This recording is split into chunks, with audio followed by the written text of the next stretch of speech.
everyone, my name is Karen and I am part of AiSP Secretariat. Thank you everyone for tuning in today for the launch of Singapore Cyber Day 2021 on 8 November. The Singapore Cyber Day aims to reach out to students in Singapore who are keen to find out more about cybersecurity and how they can be part of our community. The Singapore Cybersecurity Inter-Association, SCSIA, consists of professional and industry associations. Associations of Information Security Professionals, better known as AiSP, Center for Strategic Cyberspace plus International Studies, known as CISA, Cloud Security Alliance Singapore Chapter, HTCIA Singapore Chapter, ISACA Singapore Chapter, ISC Square Singapore Chapter, Singapore Computer Society, SGTech, and the Law Society of Singapore will be organizing the second Singapore Cyber Day. SCSIA aims to inspire future generations of youth on opportunities in cybersecurity. They are reaching out to primary and secondary schools and pre-universities to talk about these cybersecurity professions and how everyone can take part in Singapore's cybersecurity ecosystem and contribute to our cyber resilience. This year, we are honored to have Fortinet, our corporate partner, on board with us in such a meaningful initiative. Let us invite Ms. Jess Ng, Country Head of Singapore and Brunei of Fortinet, to share more about Fortinet's contributions to inspire future generations of youth on opportunities in cybersecurity. Hi, I'm Jess from Fortinet. Hope all is doing well and keeping safe.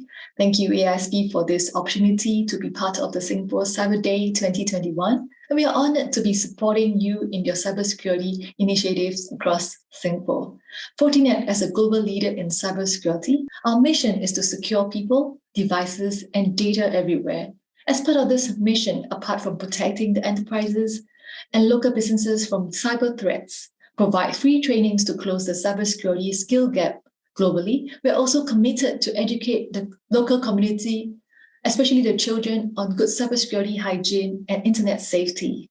As such, we curated 3 videos and provide over 2,000 copies of this cyber safe book resource as reading materials for the students. This book provides an easy-to-understand introduction to possible dangers for children connecting online, for school, gaming, streaming shows, and more. Cybersafe, a dog's guide to internet security, was co-authored by Renee Tarun, Fortinet's deputy CISO. It takes readers on a journey to learn how to stay secure online through the eyes of 2 characters, Lacey, the cyber smart dog, who teaches her friend Gabby, the cat, on how to use the internet safely. Through the engaging characters, we hope to convey the message on internet safety among young children, as they can be vulnerable targets for cyber criminals. With the increased use of digital devices and online learning tools as part of their learning journey in school and at home, we hope our students will enjoy reading the book and the videos. Cybersecurity is a team sport. Let's all do our part to keep our nation safe. Thank you.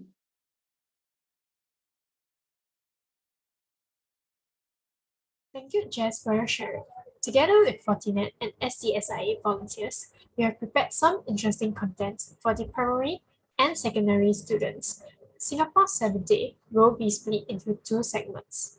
Part 1, the launch of cyber hygiene and career advice videos from the professional bodies and associations. For the next few days, do keep a lookout to AiSP YouTube channel, as we will be releasing the cyber hygiene and career advice videos in November.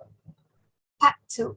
After gaining all the knowledge on cyber hygiene, it is time to put your knowledge to a test. From 1st December, Singapore Cyber Day quiz will be open for students to take part during the December school holidays. The online quiz competition is open to primary, secondary, and tertiary students aged 25 years and below in Singapore with the support from Fortinet. The competition aims to pique interest in students and equip them with knowledge on cybersecurity. Do keep a lookout to AiSP's social media platforms for the upcoming activities planned for Singapore Cyber Day. Without further ado, let us invite Jonas Walker, Security Strategist of Fortinet Guard Labs, and Ruben Tan, Head of Advanced Services, APAC, to share more.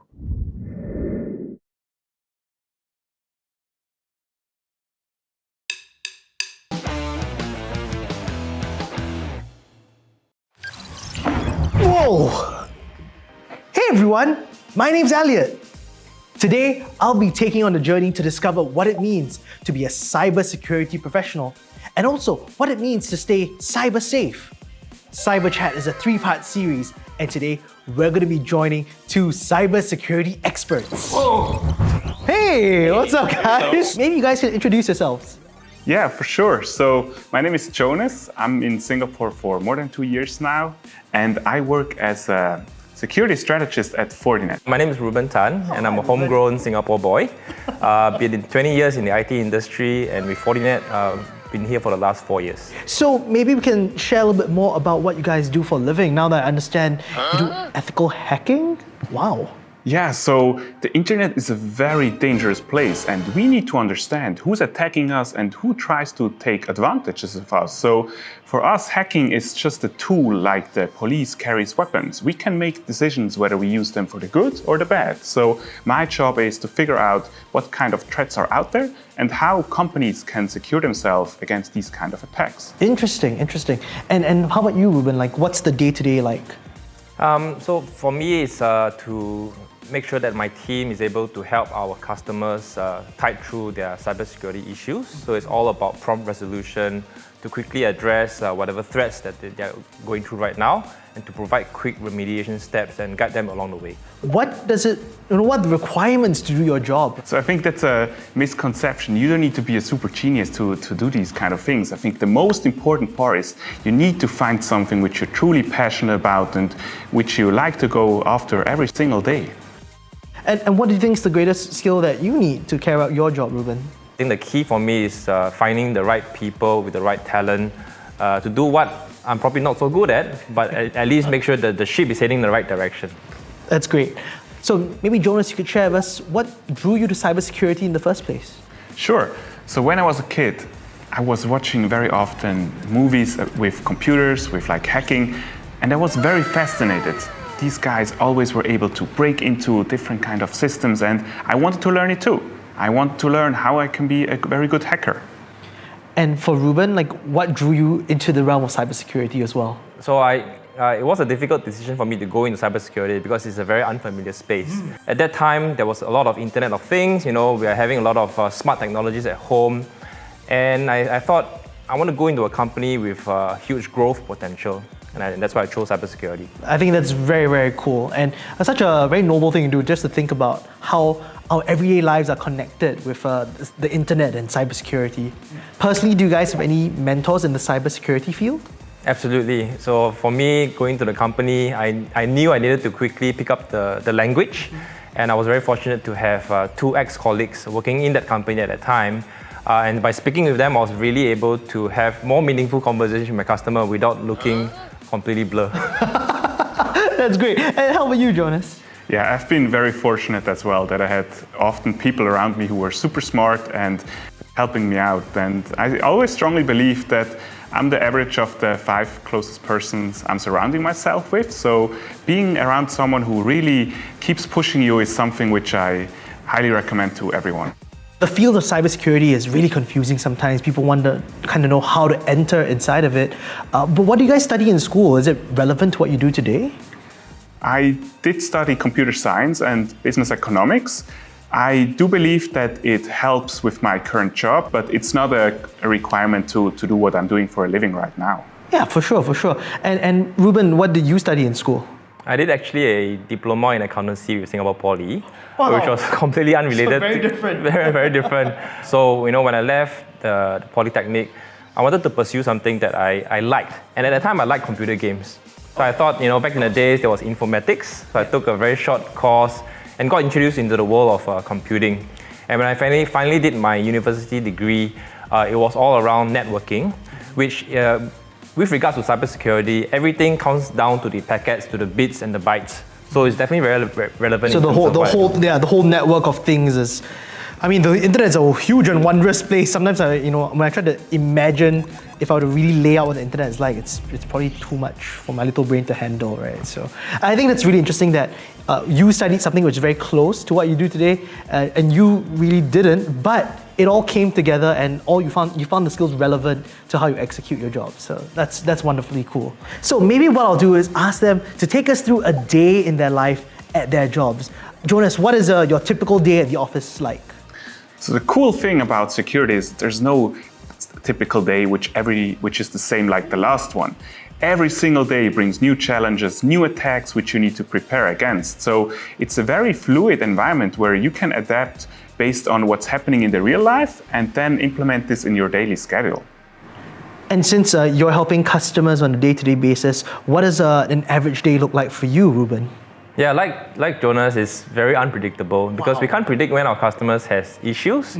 So I'll typically be going through my normal daily routine, but the moment any of my customers hits an issue, I literally have to drop everything and then give them my full focus. I think that's really exciting. Like every day brings a new challenge, and it also means that you don't follow into this like a very boring cycle of things. So that's really interesting. It sounds like there's a lot of excitement going on in your day-to-day jobs, but maybe you could share with me something really cool that maybe the public wouldn't know about. So Elliot, what a lot of people actually don't know is that the internet is a very dangerous place. Everyone takes it for granted that we can just use our phones, our computers to connect to the internet. But the internet is a medium which is abused by a lot of cybercrime organizations. So for us, working closely with law enforcement, for example, is super interesting because we learn a lot about these big cases and help them out to defeat cybercrime. Right, okay. And when it comes to your job, is there anything that you would like to share with the public? So along the lines of what Jonas shared, a lot of the things that we do are very secretive. I can't share much. However, it's always been very interesting to see when working with our customers how they were attacked, and then a few hours or a few days later, the way it gets reported in the media. So it's very interesting to always look from two angles. So the way we've been talking about cybersecurity, I've always pictured in my mind like those movies where you have people hacking into like cameras and zooming in and trying to like solve crimes and stuff.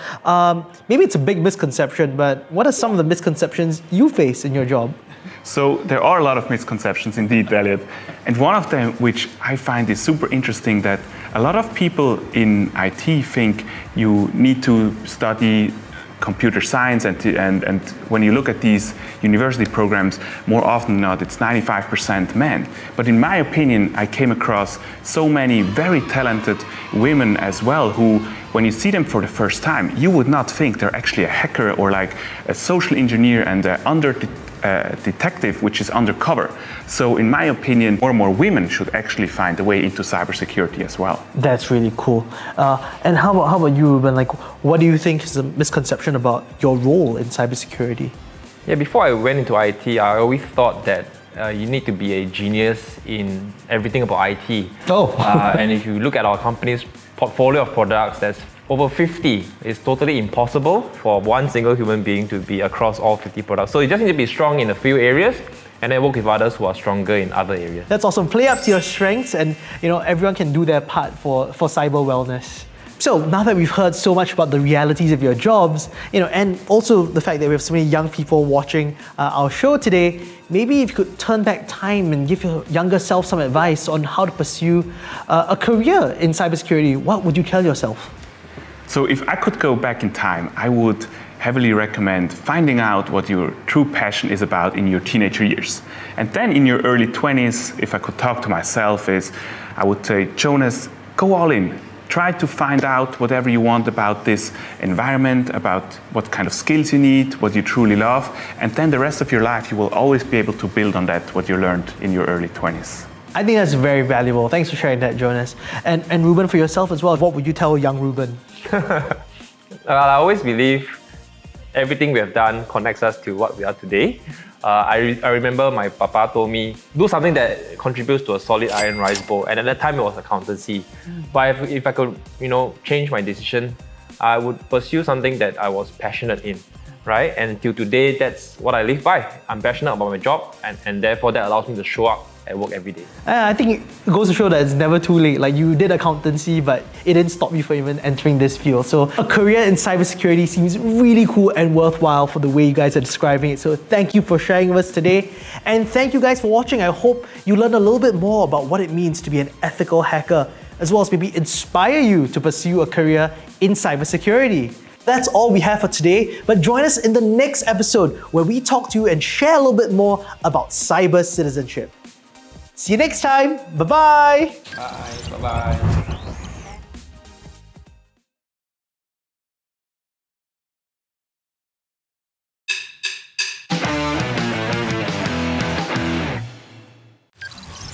Whoa! Hey everyone, I'm Elliot and welcome back to another episode of Cyber Chat, where we're going to learn a little bit more about cybersecurity. Once again, we have our cybersecurity expert, Jonas. Whoa!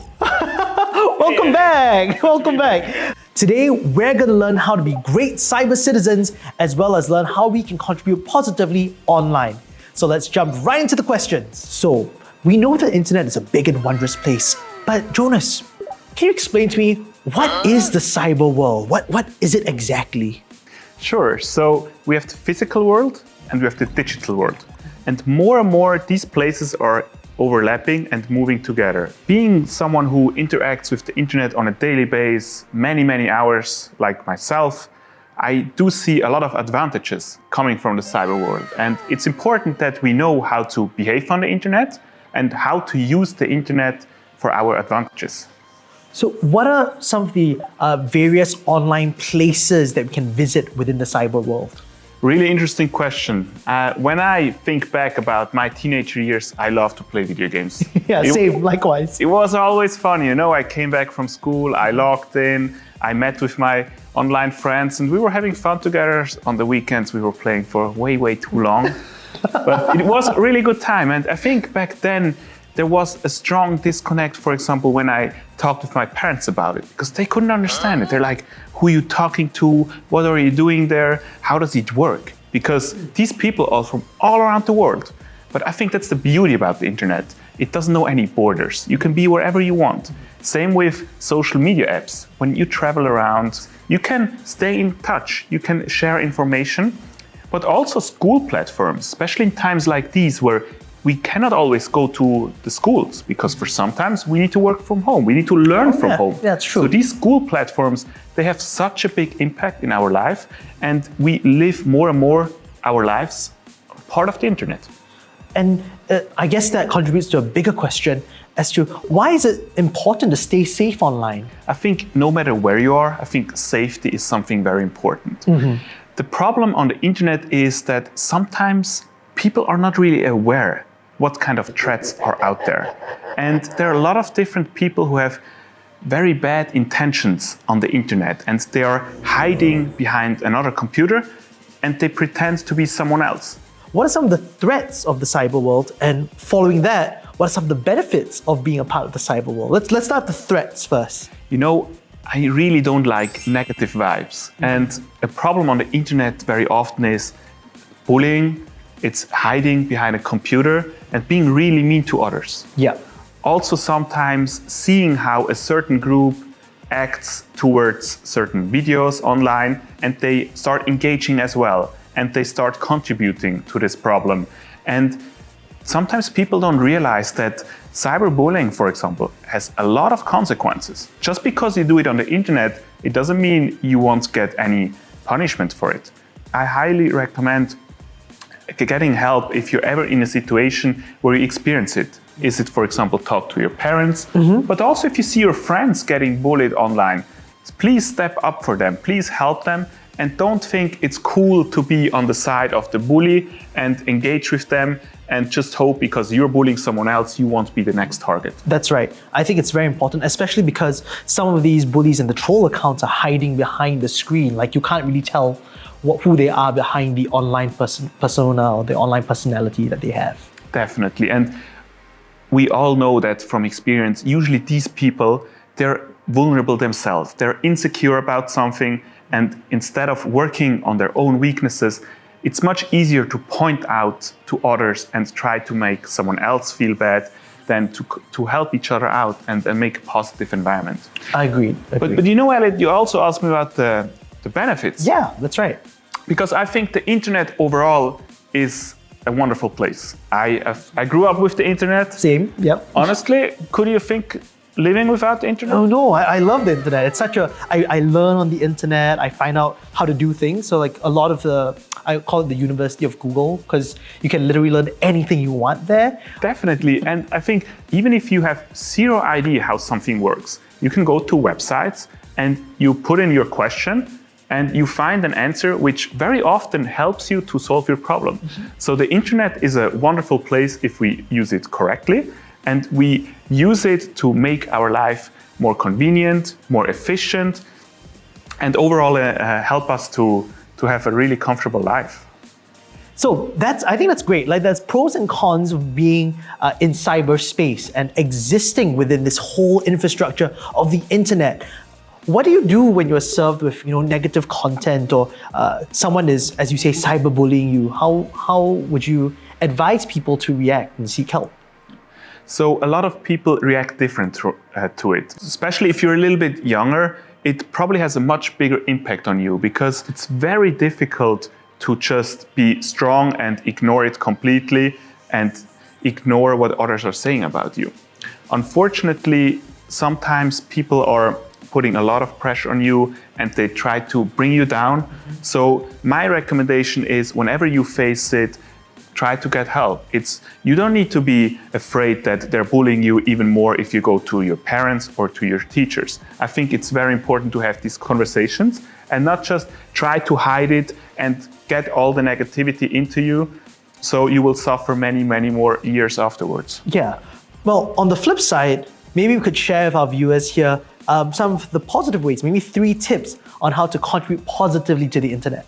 Yes, I do think if we use the internet in a good way, it will benefit all of us. Yes. So positive vibes is always great. Positive vibes. Being nice to each other, helping each other out. There are so many great communities as well. When you want to learn a new skill, there's so many places on the internet where you can sign up and you learn more about something. And if you're insecure about something, you can ask questions and others are happy to help you out. Other ways which I think the internet can be used in a positive way is staying in touch with people who you otherwise couldn't stay in touch with. For example, if you meet new people or a childhood friend of yours is moving abroad. It's a great way to interact with each other and to stay connected and sharing experience. I think that's great because for me, during this pandemic, when I was away from my friends, that was the one place that we all still meet together, have some good times playing games, rather than having to go out and stuff. We were still able to maintain that relationship and connection with each other. Yeah, I mean, I'm a foreigner here in Singapore, yes. But thanks to the internet, I'm able to talk to my friends back in Switzerland, to my parents. I can do video calls. I haven't seen them for 2 years because travel is so restricted these days, but the internet provides connectivity and the possibility to interact with each other, which is a wonderful thing. I think that's excellent. Do you have a final tip for us? So one thing which I want to tell to everyone here, that if you are ever in a situation where you feel like you're unsure what to do on the internet, because from my experience, it happens many, many times and during the teenager years, you're on in a spot that you might engage with someone on a video game or on a social platform, and everything happens super quick on the internet. And you might not be sure, maybe I was a little bit too fast, maybe I should not trust this person. It's never the wrong approach to ask your parents what you're supposed to do, get help from others. And you don't need to solve these things by yourself. Everyone makes mistakes on the internet. Man, I've had a computer since I was 10 years old. I totally understand that part. I did a lot of these mistakes as well, but it's important to learn from them. And very often we can ask our parents, our teachers, how to use the internet for our advantages and avoid making mistakes which have a really big negative impact. Thank you so much, Jonas, for sharing with us all your tips and insight information on how to navigate the internet in a safe and secure way. That's all we have for today, but join us in the next episode. We'll be talking a little bit more about how to protect your cyber identity. My name's Elliot, and I'll see you in the next one. Goodbye! Thank you, Jonas and Ruben, for sharing such interesting information on cyber career and cyber citizenship. Follow us for our next few video release, with Jonas sharing about cyber identity and other SCSIA volunteers on cyber hygiene and career advice on cyber career. If you have any queries, feel free to contact AISP Secretariat at secretariat@aisp.sg. Thank you.